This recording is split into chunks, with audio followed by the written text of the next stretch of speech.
a class and what do you mean by an object? Let me give you a very simple story for it now, so that the whole topic is quite clear and ideally what? Understandable. Now what is this class and object? Let's assume that I want to set up a pen manufacturing company in India. What do I want to set up? A company where I can manufacture pens.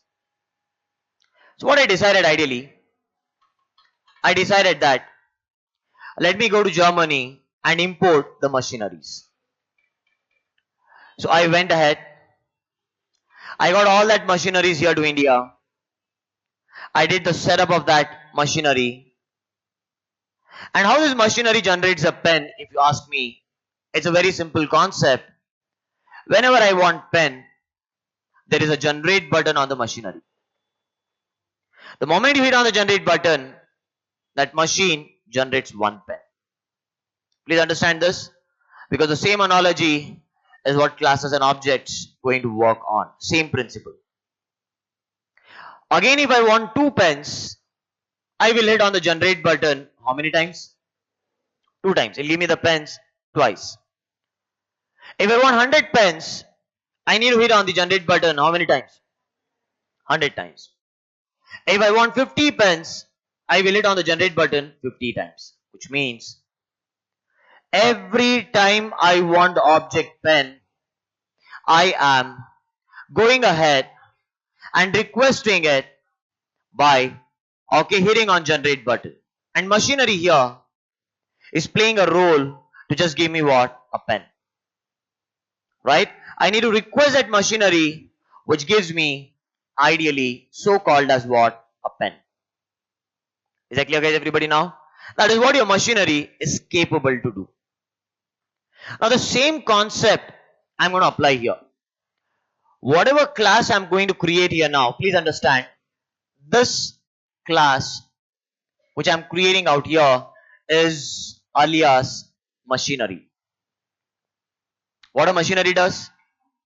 The machinery goes ahead and does what? It generates pen. What a class does?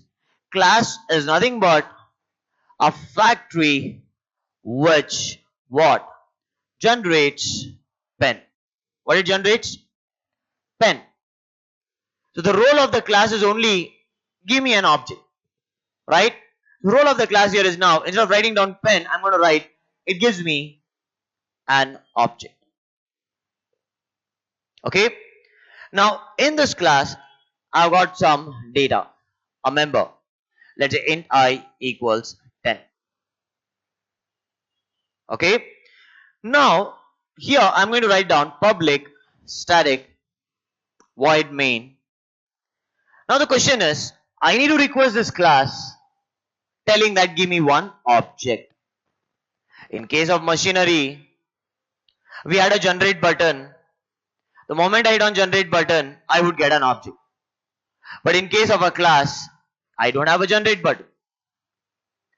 But now, in case of a class, if you want to request a class to generate an object, I am going to write here new keyword followed by class name, open the bracket, close the bracket. Moment I do that, one object is created on the RAM. What is created on the RAM? One object is created on the RAM. Okay.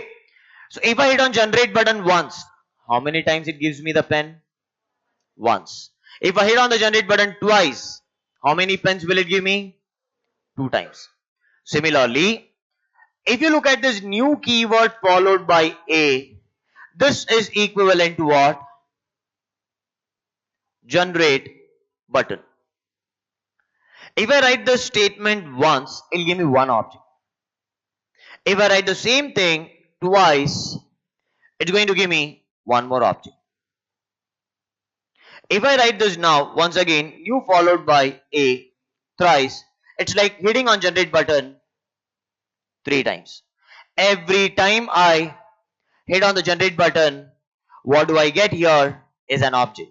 Similarly, every time I write the statement in Java, it's like requesting this class A to give me an object, and that gives me what?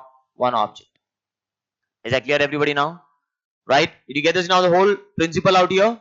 So can I tell that class is a factory which generates object? Class is nothing but what? A factory which generates what? Object. Just like a machinery, am I right? What is the job of machinery? Give me an object. What is the job of a class? Give me an object. Both are just giving me object. Machinery, should I request to generate a pen? How I was requesting? Hit on the generate button. Similarly, a class will not automatically give you object. You have to request a class stating that please do generate an object for me. How to request? Did you get this, everybody now? So every time I write out here new keyword followed by class name, I do get here an object. If I write this 1000 times, how many objects it will give me? All these objects are created on RAM. Where is it created? They are created on RAM memory. And please do understand, anything on RAM is temporary, like your memory. Like what you studied today, it's there only for today. Tomorrow it will not be there. Correct? So if you look at that now, objects created on the RAM are not permanent, they are temporary in nature. Moment I shut down the computer, objects are flushed out. Did you get this till here now?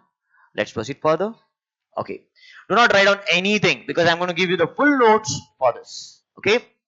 Now, let's look at the further thing. One thing is clear. The job of classes, sir, is to only generate object. I have to request a class every time to give me object using new keyword followed by the class name, because that signifies you're creating an object for which class. That's why we write down new keyword followed by class name. Now, let's try to understand further. So I'm going to write here int I static int j equals 20. Public static void main. Carefully listen to this now. Now there are two members out here. One with a static keyword and two without the static keyword. Right? If you look at that now, public static void main. Main is what? Main is what? Static. Right? So there are ideally two members which are static and one which is non-static. Tell me, how do we know whether it is non-static? When a static keyword is not used, we classify that as a non-static member. If a static keyword is used, we classify that as static member. So is this static or non-static? How do you know that? Static keyword is not used. What is this? Static. What is this? Static. Right? So one by one, you have to learn. Don't get into what? What is this public? What is this void? Don't go ahead of me. Listen to one by one what I'm talking here. Is that clear, guys? Everybody now? Yes? Now the next thing is I am going to write here new followed by class name, open and close the bracket. Moment I write this statement. What do you understand by this? I am requesting a class that please give me one object. And now the class will immediately give me one object. Because I've written down the statement only once, there will be only one object. Did you get this till here? Now look at that. Very clearly understand. Moment I create an object, only the non-static member goes to the object and not static. What do you mean by that? Among all these, whichever is non-static, only that goes inside the object. Which is non-static? Is this one the non-static? Yes. Is this non-static? Is this non-static? So there's only one non-static member and that goes to the object and it is saved here. Which means anything non-static in nature belongs to the object and not the class. It's like playing a game, right? Just segregating it. I'll give you some tasks that keep things segregated. Segregating static and non-static. Non-static goes to object. What happens to static? Later story. Let's first explore non-static. Which means again if I create an object, new keyword followed by a, object is created. Every time an object is created, only the non-static member will go to the object. Look at the program and tell me which one is non-static among all these members. Which one is non-static? Is it non-static? How do you know that? Static keyword is not used. Is this static? Yes. Is this static? Every time I create an object, non-static member goes into it. Which means every object has got its own copy of non-static member. Did you get this here now? Again if I write down new keyword followed by a, what will happen?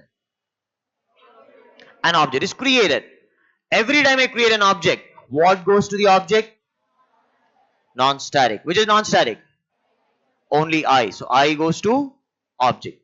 Which means number of objects is equal to number of non-static members. Rule number 1.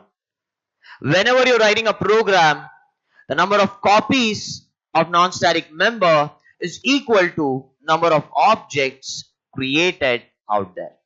Where are these objects created? On RAM. I hope like you're clear till here. Let's proceed further now. Now the next thing is, if I just create an object, it's created on RAM. But I don't know the location where it is created. For example, one day, one of the students, he gave me a call from Chennai. He said that I want to attend your classes, sir, in Bangalore. I said, like, come down. Where, sir? In Bangalore? Come down, testing campus, Bangalore. Where in Bangalore, sir? Come down to Bangalore. If I don't give him the exact address, will he be able to locate testing campus? Yes, no. Definitely no. Right? If I just say, where is testing campus? In Bangalore. For example, I'll tell, today there's a party I'm organizing in my house. Where is your house, sir? In Bangalore. Come down. Where in Bangalore, sir? In Bangalore. Come down. Will you be able to locate? There's no point feeling happy that there is a party organized, but you don't know the location out there. Similarly, if you ask me now, so where is the object created? I'll tell, it's created in the RAM. Where in RAM? In RAM. Where, sir? Somewhere on RAM. Right? Can you identify the object like this? You want the exact address. If I tell that I stay in Jayanagar, right? People can drop in, okay, to my house, and this is the name of my house. You can walk in there, right? Now you understand that, oh, this is the address. Yes or no? This is what the address where sir stays. Agreeable now? Right? Similarly, if I just tell you that object is created not enough, I should know where this object created on RAM. I want exact what? Memory. What I require? Exact memory. Now if you want the exact memory, what I'll do now, I'll just write here equals and create a reference variable. Many people tell this is object. Useless fellow, this is not object. Nobody can see object. Object is imaginary on RAM. Don't think object is like this only. Object can be like this also. Go. There is just an imagination about it. It's on the RAM. You cannot see ideally or feel it. Okay. So many people tell A1 is an object. You're wrong. A1 is the memory address of that object. Which means if I create an object, that memory where the object is created on the RAM is stored in A1. Which means it is just like a visiting card. For example, if you ask me, sir, I heard that you opened up office in Rajaji Nagar. Where is it, sir? If I give you a visiting card, would you know the exact address? What does visiting card hold? Address. It will not hold the biodata. My height, weight. It will not hold that. What it will hold? The address. Similarly, this is a reference variable capable to hold only address. It cannot hold a value like 10. This is a variable. What a reference variable can hold, right? A reference variable can hold only what? Memory address. I hope like you're clear with this. Can we have one visiting card for all the offices? In this building there are so many offices. Everybody is using the same visiting card. How is that possible? Yes, no. Which means for every object, address will be different. Yes, no. This object, this is the address. This object, right? For this object now, look at here. The address, I am going to store it in what? A2. So if I want to go to the second object, I will use what? If I want to go to the first object, I will use what? A1. Similarly, when I create the third object, its address is stored in A3. Did you get this now? Boss, just creating object is not sufficient. Because if you create an object and you don't know where it is created, you can never interact with it. For example, I'll tell her, I'm gifting a house. Take it. Where is it, sir? Take it. Keep it, go. For you. I purchased a new bungalow there. This is for you. Keep it. So where is it? It is there. Now, though the house is on her name, she can enjoy it because she don't know the location at all. Similarly, if I just create an object, I don't know where it is. How can I use it? Apply your common sense, which is not that common. Right? Because common sense is something, it doesn't come that commonly to you guys. Once an object is created, I want its address so that I can use that address and go to the object. Did you get this till here? Yes? No? Are you clear till here now? Okay. So now look at that. What is a class? A factory which generates object. When will a class generate object? When I write new keyword followed by A. Where is the object created? On the RAM. Every time object is created, what goes to the object? Only non-static member. Will static member go to object? No. Now see this here quickly. Right. Now let's assume that out here I'm creating an object new A. We know this very well now, the rule. This rule has to be fixed till the end of the classes now. That the moment I create an object, non-static member goes to that object. To interact with that object, I will create a reference variable that points to the object. Did you get it now? Anything present in the object, whatever the content is present in the object, if you want to access it, we use here a statement system.out.print to print the content in Java. Open the bracket. Anything in object to be accessed, we use reference variable dot member name. Did you get this here now? So if you want to access anything within an object, you cannot directly access it. Anything to be accessible, you have to use the reference variable name dot the variable you want to access.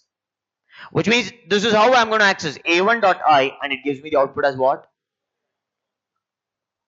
Let's now put a recap. What's the recap? Every time I use a new keyword, what happens? An object is created. Every time an object is created, non-static member goes to the object. Class as a factory which generates objects. So please do not give me your textbook definitions. What is class? A blueprint. What you're learning, that should be your definition. Is it clear now? Right? Every time to access the object, we require its what? Memory address.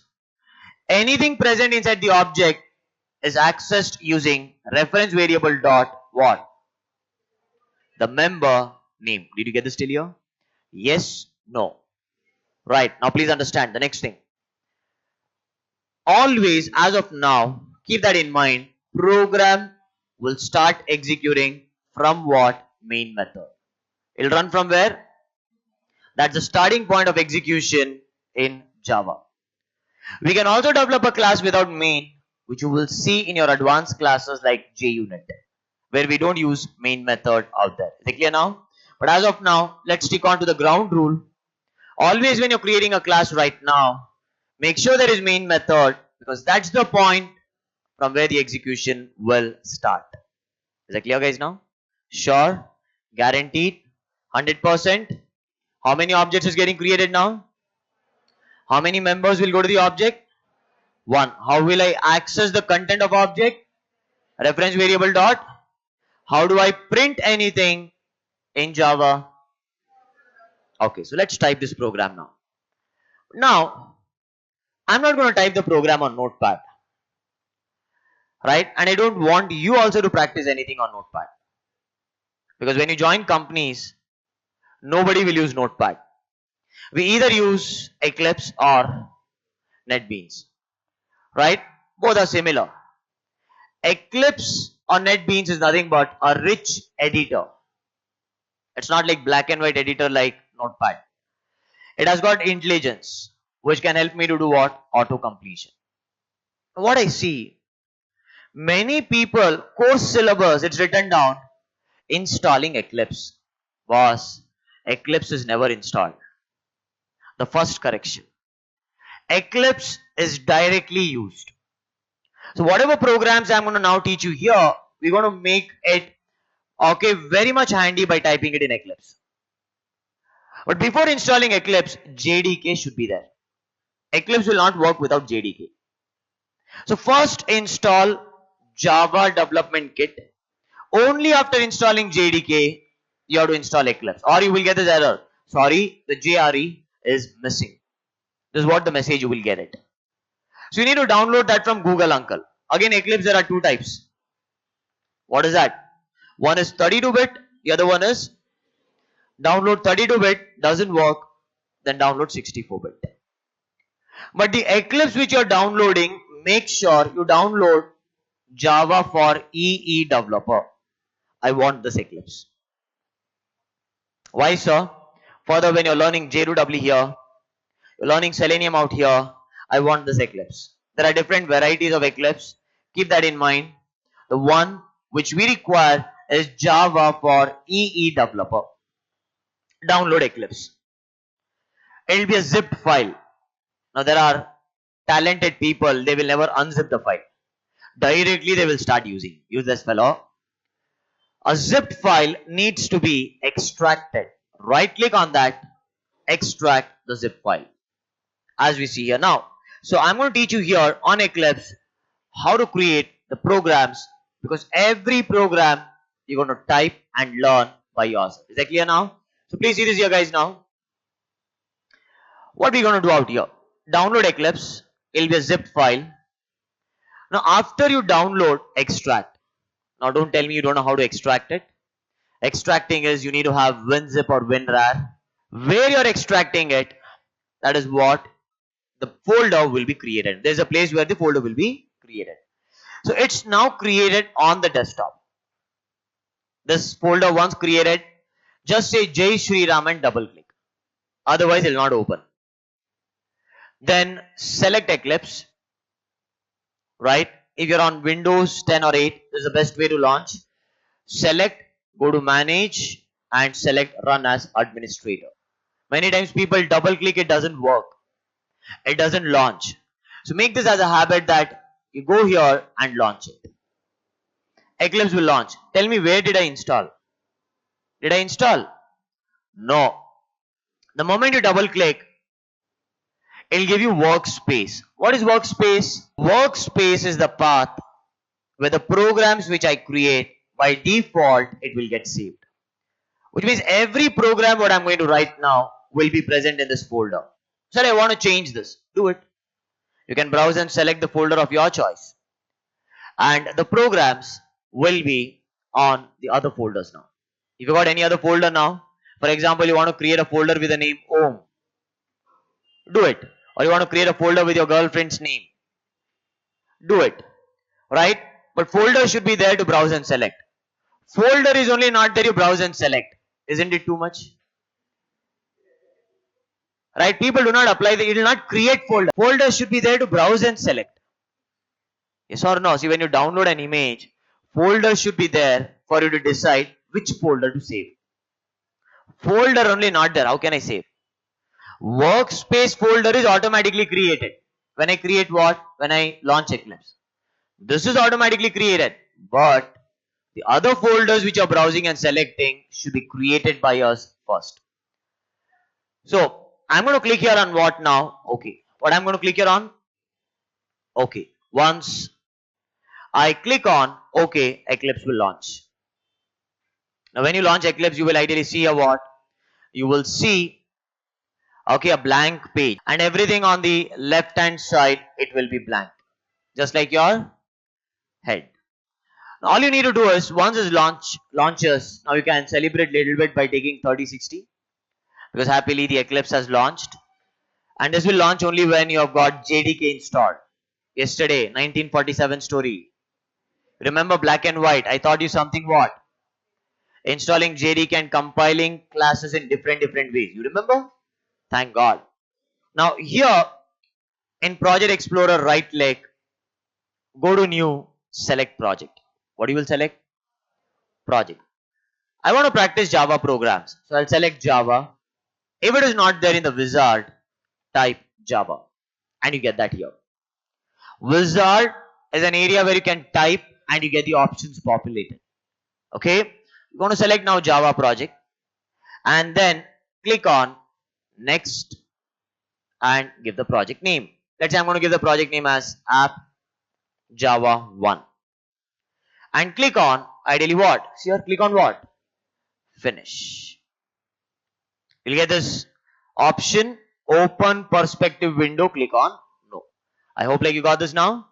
It's created somewhere here. Can you see that? Automatically an entry will happen in this place when the project is created. How to create a project? Let's see once again. Right click. Go to what?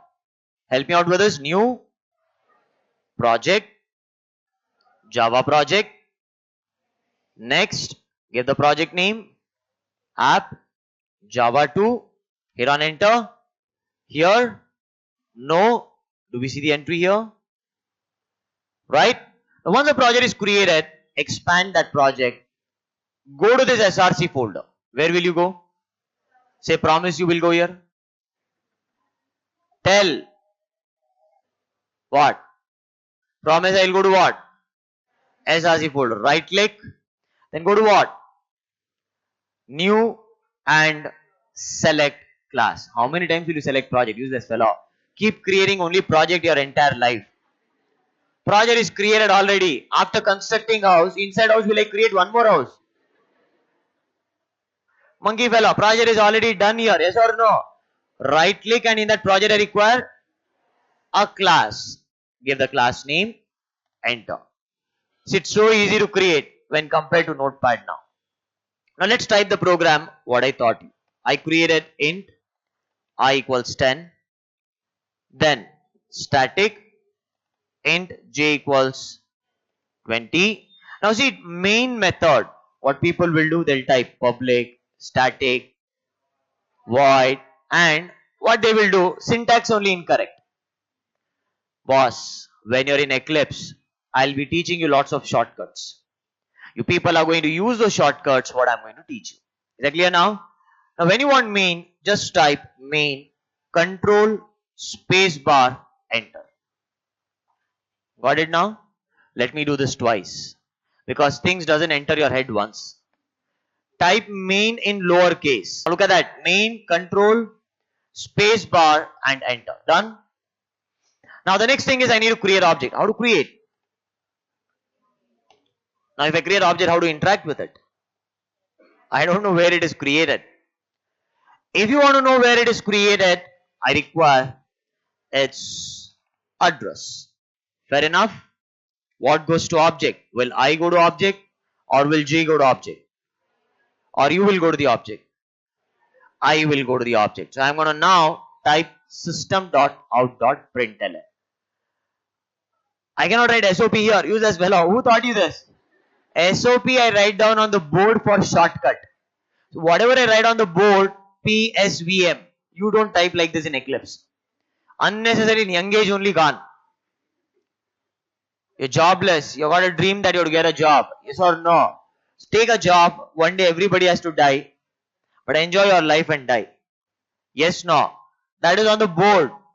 In Eclipse, SYSO, control, space bar, enter. Now again, don't type. You type, you make typos. Typing mistake, syntax mistake. Now in this I'm going to write a1.i. How to run now? You see this run button here on the top, green color, which color? Green color. Click on run and there you go. You get the output. Is this simple? Or going to the command prompt Java C, Java, configure? That is simple. This is simple. Yes or no? So now you just started with one program. Lots of programs ahead to understand the concepts really well now. Is it clear now? So let's quickly write down. So when you're writing it in the notebook, you are going to write down in this way. You're going to write down in this way. Is that clear now? Shortcut. Don't write down public, static, void, main. Then we'll not be able to complete 30-40 programs in a day. The target is minimum 30-40 programs in a day we have to take every class. Okay, is that clear now? Please write down quickly. Write down. Otherwise, whatever syllabus I wrote on the board will not be able to finish it then. Okay, so that's how we'll be going what? The speed of 30-40 programs every class. In the beginning, little slow. Write down quickly. Point number 1. Class is a factory which generates an object. Class is a factory which generates an object. Class is a factory which generates an object. Next point. To request a class, to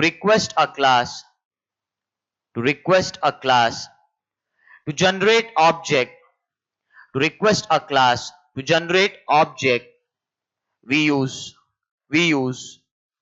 new keyword followed by class name with parenthesis. New keyword followed by class name with parenthesis. Please see the board here. You see this here now? Please do write this down in your book. Quickly, write this down.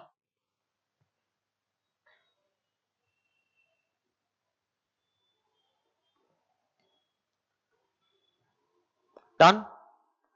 Next, object. Object is an instance of class. Object is an instance of class. Object is an instance of class. Next point. Every time an object is created,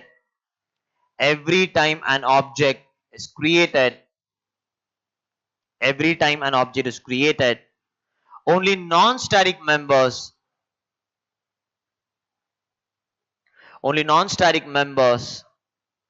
gets loaded into the object. Only non-static members gets loaded into the object. Next point.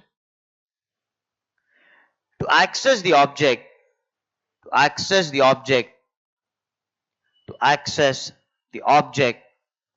we store its memory address.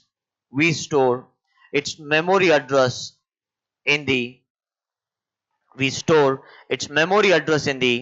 what? Reference variable.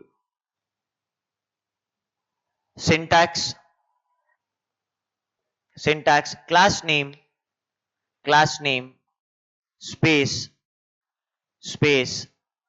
reference variable. You see this here now? A1 equals here. Write that down. Next, write that program. Write this program quickly.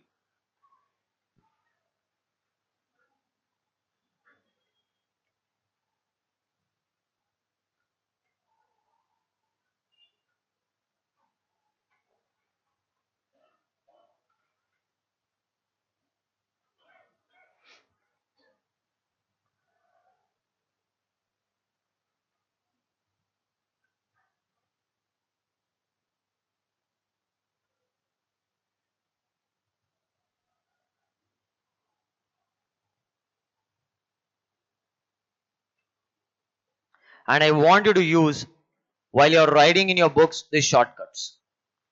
SOPs, system.out.println.